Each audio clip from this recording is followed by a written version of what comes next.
نبی مرکز یکجہتی اسلام، افلاک سے اونچا شہ لالاک کا ہے نام، ہے ذات نبی مرکز یکجہتی اسلام، افلاک سے اونچا شہ لالاک کا ہے نام۔ اعوذ باللہ من الشیطان الرجیم، بسم اللہ الرحمن الرحیم، الحمد للہ رب العالمین، بارئ الخلائق اجمعین، ثم الصلاة والسلام علی اشرف الانبیاء والمرسلین، حبیبنا و حبیب الہ العالمین، الذی سمی فی السماء احمد وفی الارضین بأبی القاسم محمد صلی اللہ علیہ وآلہ وسلم وعلى آلہ الطیبین الطاہرین المعصومین ولعنۃ الدائم علی اعدائہم اجمعین من یوم عداوتہم الی قیام یوم الدین۔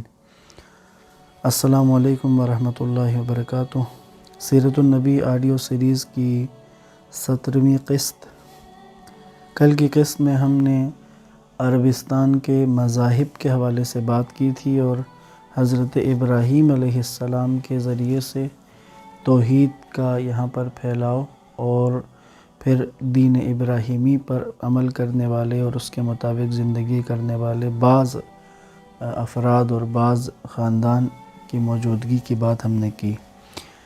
اسی طرح عرب کے روشن فکر لوگ چاند ستاروں کی پرستش کرتے تھے۔ عرب کا مشہور مورخ کلبی رقم طراز ہے کہ قبیلہ بنی ملیح جن پرست تھے، قبیلہ حمیر آفتاب پرست تھے اور کنانہ چاند کے پرستش کرتے تھے، بنی تمیم، بنی دیران اور بنی لحم مشتری کی پرستش کرتے تھے۔ اسی طرح بنی طی، سہیل اور قیس اور بنی اسد عطارد کو پوجتے تھے۔ البتہ زیادہ پستی کا شکار طبقہ جو عربستان کے باشندوں کی اکثریت پر مشتمل تھا، قبیلے کے بتوں اور گھریلو بتوں کے علاوہ سال کے دنوں کے مقدار کے برابر 360 بتوں کی بھی پرستش کرتا تھا اور روزمرہ پیش آنے والے حادثات کو ان میں سے کسی ایک سے وابستہ سمجھتا تھا۔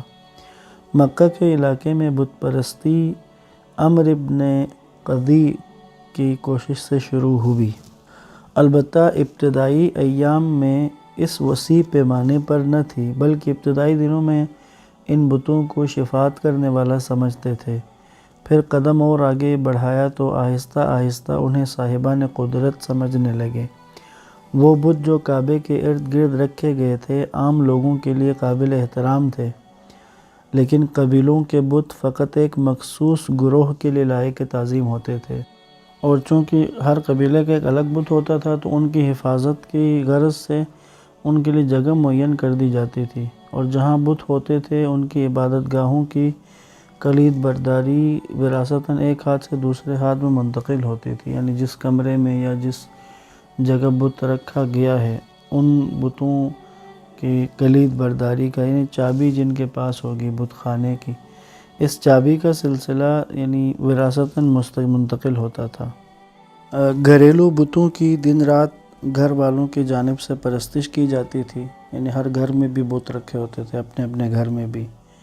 سفر کے لیے تیار ہوتے تو خود کو ان بتوں سے مس کرتے، سفر میں صحرا کے پتھروں کو پوج کر عبادت کرتے، جس جگہ پر پڑاؤ ڈالتے تھے 4 پتھروں کو چن لیتے تھے، ان میں سے سب سے عمدہ اور خوبصورت پتھر کو معبود بناتے تھے اور بقیہ 3 پتھروں کو اسے چولہا بناتے تھے۔ مکہ کے رہنے والے حرم سے حد سے زیادہ تعلق رکھتے تھے، کعبے کے ساتھ ایک اچھا خاصا ایک ان کا لگاؤ تھا، تعلق تھا۔ یہ لوگ جب سفر پہ جاتے تو وہاں سے کچھ پتھر اپنے ساتھ لے جاتے اور جہاں کہیں رکتے، منزل کرتے، شب بسر کرتے تو انہی پتھروں کو نصب کرتے تھے۔ قرآن نے بھی انصاب کا ذکر جن کا کیا ہے تو اس کی تفسیر صاف پتھروں سے کی گئی، یہ وہی پتھر تھے کہ جو حرم سے یہ لوگ لے کے جاتے تھے۔ اسی طرح قرآن میں اوثان کا لفظ بھی آیا ہے، الف واو ثا الف نون، اوثان، جس کا معنی تراشیدہ، نقشدار اور شکل و صورت والا کیا گیا ہے۔ یعنی ایسا پتھر کہ جس کو تراشا گیا ہو، جس کو شکل و صورت دی گئی ہو۔ اسی طرح لفظ اصنام کا بھی استعمال ہوا قرآن میں۔ صنم کی جمع اصنام ہے۔ اصنام سے مراد وہ بت ہیں جو سونا چاندی پگھلا کر یا لکڑی کو تلاش کر بنائے گئے تھے۔ عربوں کی بتوں کے سامنے عاجزی و انکساری نہایت حیرت انگیز تھی۔ وہ معتقد تھے کہ قربانیوں کے ذریعے ان کی خوشنودی حاصل کی جا سکتی ہے۔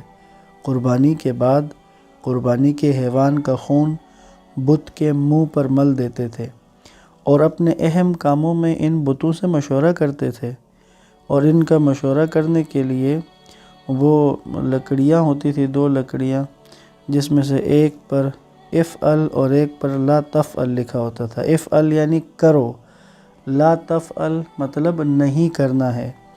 تو اب یہ کرتے تھے کہ بت کے اندر ایک وہ جگہ بنی ہوتی تھی، یہ دونوں لکڑیاں اس کے اندر ہوتی تھیں۔ اب انہوں نے کسی کام کو کرنے کا ارادہ کیا تو وہ ہاتھ ڈال کے ان دونوں میں سے ایک لکڑی نکالتے تھے۔ اگر افعل لکھا آیا تو اس کام پر عمل کرتے تھے، اور اگر لا تفعل آ جائے تو اس کام سے رک جاتے تھے۔ مختصر یہ کہ بت پرستی اس علاقے میں عرب میں رواج پا چکی تھی۔ مختلف قسم کے شکلوں کے بت ان کے درمیان موجود تھے، اور یہ بت پرستی مختلف شکلوں میں ان کے اندر نفوذ کر چکی تھی۔ کعبہ ایک اس انداز میں کعبے کے ساتھ ان کا سلوک تھا کہ اپنے اپنے بتوں کو، اپنے قبیلے کے بتوں کو کعبے کے اندر لا کے سجایا گیا تھا، اور 360 کی تعداد میں مختلف شکلوں کے بت کعبے میں موجود تھے۔ حتیٰ کہ عیسائی جو ہیں، عیسائیوں نے بھی ستونوں اور دیواروں پر فرشتوں کی اور حضرت عیسیٰ کی اور جناب مریم کی تصویریں اور حضرت ابراہیم کی داستان کو نقش کیا ہوا تھا۔ ان میں سے جو بت ہیں جن کا قرآن میں بھی نام آیا ہے وہ لات و منات اور عزیٰ ہیں، جنہیں قریش اللہ کی بیٹیاں کہتے تھے، نعوذ باللہ۔ خاص طور پر ان کی پرستش کرتے تھے۔ لات کو خداؤں کی ماں کہتے تھے، جس کا عبادت خانہ طائف کے نزدیک تھا۔ طائف مکہ سے جو ایک طرف کا علاقہ ہے۔ لات کا بت سفید پتھر سے بنایا گیا تھا، اس کی عبادت کی جاتی تھی۔ منات کے بارے میں عقیدہ رکھتے تھے کہ یہ تقدیر کا مالک ہے اور زندگی و موت کا خدا ہے۔ اس کی عبادت گاہ جو ہے مکہ اور مدینہ کے درمیان تھی۔ لات و عزیٰ کو ابو سفیان جنگ احد کے موقع پر ساتھ لایا تھا، ان سے مدد طلب کرتا تھا۔ کہتے ہیں کہ بنی امیہ میں سے ایک آدمی ابو احیہ سعید ابن عاص بستر موت پر تھا۔ ابو جہل اس کی عیادت کے لیے گیا تو کہتے ہیں وہ ابو احیہ رونے لگا۔ ابو جہل نے پوچھا کیوں رو رہے ہو؟ کہتے ہیں اس نے جواب دیا کہ میں اس خوف سے رو رہا ہوں کہ میرے مرنے کے بعد کہیں لوگ عزیٰ کی پرستش نہ چھوڑ دیں۔ تو ابو جہل کہتے ہیں اس ابو جہل نے کہا کہ لوگ عزیٰ کی تیری وجہ سے یہ پرستش نہیں کرتے کہ تیرے مرنے کے بعد چھوڑ دیں۔ الغرض کہ یہ مرتے دم بھی ایک بت پرست کو اس بات کی فکر تھی کہ مر جاؤں گا تو عزیٰ کی پرستش نہ چھوڑ دیں لوگ۔ اس کے علاوہ عربوں میں کچھ اور خداؤں کی بھی تکریم کی جاتی تھی، جیسے کہ قریش کا ایک بت کعبے کے اندر تھا جس کا نام حبل تھا۔ فقط ہر قبیلہ ہی کا خاص بت نہ تھا، بلکہ ہر خاندان اپنے قبیلے کے بت کے علاوہ اپنا الگ الگ بت بھی خاندانوں نے بنائے ہوئے تھے اور اس کی پوجا کرتے تھے۔ اور بہت سی چیزیں جیسے ستارے، آفتاب، ماہتاب، پتھر، لکڑیاں، مختلف قسم کے مجسمے، کھجوریں اور خاک تک قبائل میں سے کسی نہ کسی قبیلے کی پرستش کا مورد ضرور تھے۔ کعبہ اور دیگر عبادت گاہوں میں جو بت قریش اور سب عربوں کی توجہ کا مرکز تھے، ان کے لیے طواف اور قربانی کے مراسم ادا کیے جاتے تھے۔ ہر قبیلہ ہر سال ایک شخص کو بڑے اہتمام سے منتخب کرتا، پھر اسے اپنے خداؤں اور بتوں کے آگے قربان کرتا، پھر اس کے خون آلود بدن کو قربان گاہ کے نزدیک دفن کر دیا جاتا تھا۔ ان باتوں سے ایک بخوبی یہ معلوم ہو جاتا ہے کہ کس طرح جزیرہ عرب کی سرزمین آبادی سے ویرانے تک اور مخلوق کے گھروں سے لے کر خالق کے گھر تک خداؤں اور بتوں سے بھری پڑی تھی۔ ان جھوٹے خداؤں کی پرستش کے نتیجے میں اختلافات، لڑائیاں، جھگڑے، قتل و غارت گری، حتیٰ کہ بدبختی اور بے پناہ مادی اور معنوی خسارے ان صحرا نشینوں کا مقدر بن چکے تھے کہ جن کی نہایت عمدہ تصویر کشی جو مولا علی علیہ السلام کی ہم نے جو خطبہ بیان کیا، خطبے کا حصہ اس میں ہم کر چکے ہیں۔ اب چند موضوعات ایسے ہیں کہ جن کی طرف میں توجہ مبذول کرانا چاہتا ہوں، جیسے اس وقت میں ان کے جو عقائد تھے، تفکرات تھے، نظریات تھے، کچھ نظریات ہم بیان کریں گے۔ اسی طرح عورتوں کی جو حیثیت تھی اس زمانے میں، اس پر بھی کچھ بات کریں گے۔ اس کے ساتھ ساتھ ایک موضوع ہے، اہم ہے، اس زمانے کے لیے بھی تھا اور عرب رسول اللہ سے پہلے کے دور میں بھی توہمات کا تھا، لوگ جو اپنے اندر توہمات انہوں نے پالے ہوئے تھے۔ آغاز کرتے ہیں ایک موت کے بعد انسان کے بارے میں جو عربوں کا طرز تفکر ہے۔ ان موضوعات کو خود اس سیرت النبی کی جو آڈیو سیریز ہے، میں نے شروع میں بھی عرض کیا تھا کہ اس میں ہم جن کتابوں سے استفادہ کریں گے، اس میں جو سب سے زیادہ بنیادی طور پر جس کتاب سے ہم ان موضوعات کو لے رہے ہیں وہ فروغ ابدیت کے نام سے ہے، سیرت النبی، آیت اللہ جعفر سبحانی کی کتاب ہے۔ پس موت کے بعد انسان کے بارے میں جو عربوں کا طرز تفکر تھا، تو وہ اس مشکل مسئلے کی تشریح یوں کرتے تھے کہ انسان مرنے کے بعد انسان کی روح الو کے مشابہ پرندے کی شکل میں بنا میں حامہ و صدی جسم سے باہر آ جاتی ہے اور مردہ جسم پر گریو، دلخراش اور وحشت انگیز بین کرتی ہے۔ جب مردے کو دفن کر دیا جاتا ہے تو ہمیشہ کے لیے اسی مذکورہ صورت میں اس کی قبر کو اپنا مسکن قرار دے کر وہیں رہتی ہے اور کبھی کبھی اپنی اولاد کے حالات جاننے کے لیے ان کے گھروں کی منڈیر پر بیٹھتی ہے، اور اگر کوئی انسان طبعی طور پر نہ مرے بلکہ کوئی اسے قتل کر دے تو پرندہ روح ہمیشہ آواز دیتا ہے، اسقونی اسقونی، یعنی میرے قاتل کے خون سے مجھے سیراب کرو۔ جب تک قاتل سے انتقام نہ لیا جائے سیراب نہیں ہوتی تھی۔ یعنی موت کے بعد کے بارے میں، مرنے کے بعد کے بارے میں اس طرح کی خرافاتی عقائد انہوں نے بنائے ہوئے تھے۔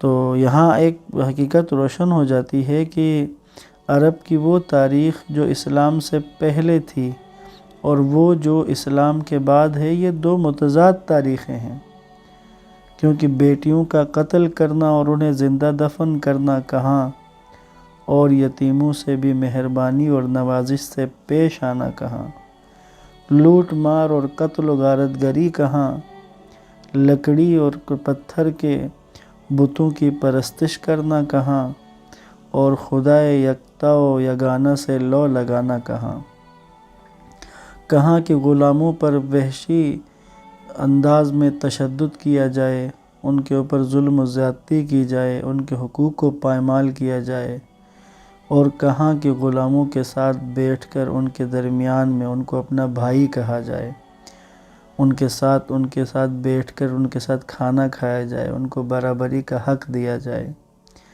کہاں کہ جہالت کے گٹا ٹوپ اندھیروں کے اندر ڈوب کر عجیب و غریب قسم کے عقائد و نظریات بنانا، اور کہاں کہ توحید، معرفت پروردگار اور کائنات شناسی کے بہترین مطالب سے خود کو آراستہ کرنا اور ان مطالب سے اپنے وجود کو پر کر کے معاشرے کے لیے ایک متمدن اور اسلامی بنیادوں پر، قرآنی بنیادوں پر مبنی ایک معاشرے کو تشکیل دے کر اس معاشرے کو قیام میں لانا اور ایک اسلامی حکومت کا قیام عمل میں آنا۔